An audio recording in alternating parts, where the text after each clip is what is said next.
Good evening. Tonight on AEM News, we will be talking about the Battle of Saratoga, two battles that took place in the months of September and October in the year of 1777, with an extremely important American victory in the American Revolution.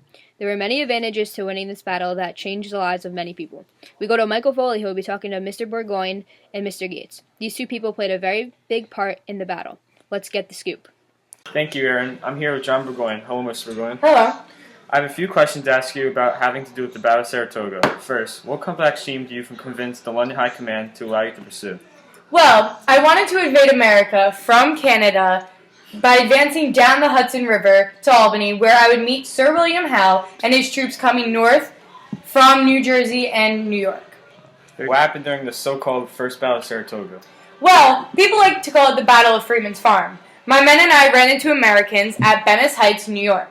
I was short of supplies, and my men wanted to retreat, but I refused. So I decided to go around the Americans, but a battle broke out on the farm, and we drove them off, but I still lost a lot of men. What army consisted of going to the second battle? Well, my army consisted of 4,000 Redcoats, 3,000 Hessians, 1,000 Mohawks, and my men carried 30 wagons full of 138 pieces of weaponry and important supplies that we needed. Good. Why did the British feel the need to change their war strategies for the Battle of Saratoga?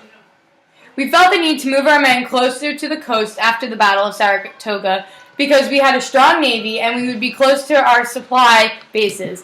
It was nothing big, we just wanted to use our strengths after that. Oh. Wow, I have a personal question for you, Mr. Burgoyne. Why did people call you Gentleman Johnny?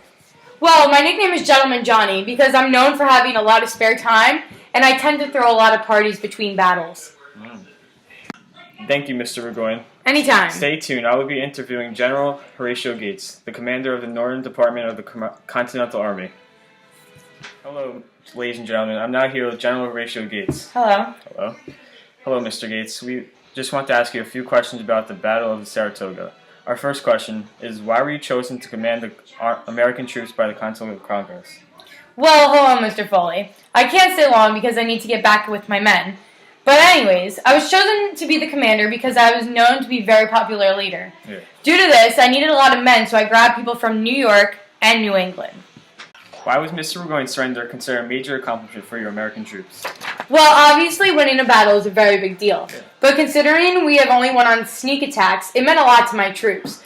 Also, since we beat British, France had a change of mind and thought more about becoming allies because we were capable of fighting. Mm-hmm. I'm sorry, but that's going to have to be our last question because I have to run. Okay.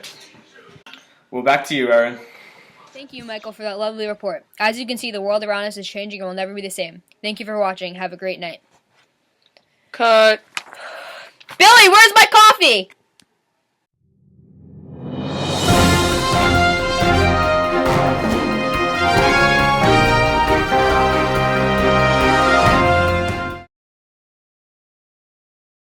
I wanted to invade America from Canada.